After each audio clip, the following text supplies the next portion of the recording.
една од најакутните, односно најжешките, така наречена темпирана бомба, најопасна за животната средина е депонијата од некогашниот комбинат Југохром. Депонијата во големина колку 13 фудбалски игралишта се уште стои незаштитена и е во опасност да го загади трајно изворот Рашче, од кој со вода се снабдува цело Скопје. Оваа цевка што е помалата челичната цевка од која истекува таа жолта вода, носи вода од самото дно на депонијата. Значи во самото дно на депонијата во подлогата се наоѓа акумулирана вода со висока концентрација на шестовалентен хром.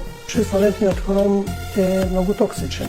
Бидејќи не е заштитена депонијата, не е покриена, дождовните води ги раствараат хроматите и тие понираат во подземните води и површинските води исто така. Преземени се мерки само за зафаќање на дел од површинските води, пречистување нивно во смисла на редуцирање на хромот од 6-валентен до 3-валентен и негово испуштање во варда. 6-валентната верзија на хром, посебно во води за пиење, е многу токсичен, доведува до појава на рак, заболување на црниот дроб, намалување на репродуктивната способност, други стомачни органи, нервниот систем и така натаму. Тука треба да напоменеме дека и хромот во форма на 3-валентен е исто така ризичен, токсичен. Сите стручњаци, сите експерти што работеле на овој проблем, кога ќе се анализира самиот хидрогеолошки модел, укажува на можност за контаминација. Дали ќе се случи и кога ќе се случи, не може да се тврди. Но фактот што ние имаме постојана продукција на контаминирана вода, таа вода не ја прочистуваме, секојдневно се зголемува притисокот. Подземните води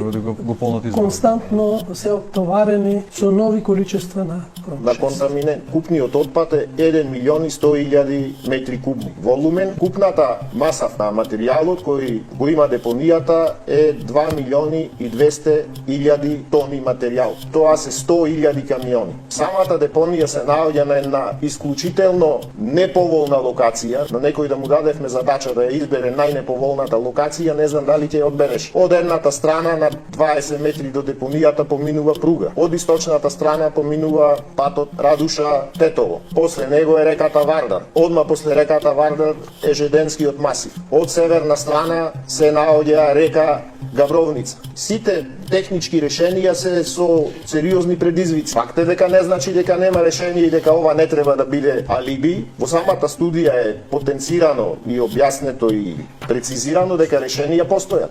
Решенијата се групирани во 3 категории. Едната категорија е ублажување на состојбите, пример покривање на депонијата не е трајно решение, е ублажување на состојбите. Депонијата останува тука, во дното е отворена. Други решенија се од категоријата на пломбирање. Целата депонија, така наречени саркофаг решенија, да се пломбира, да се затвори. Од горе, од долу, херметички да се затвори по сите стандарди. Тоа подразбира локално преместување на депонијата во претходно изготвена подлога со хидроизолација, со сите можни технички решенија најприменливи во светско ниво за ваков тип на депонии. Трето решение е оваа депонија од тука да се земе и да се однесе на друга поволна локација во Македонија, локација која ги задоволува во голема мера условите за депонија за опасен отпад и во тој случај на самата локација ќе немаме депонија, на друго место ќе се депонира безбедно. Не постои решение пократко од 5 години. Она што е најважно е што е можно побрзо да се отпочне со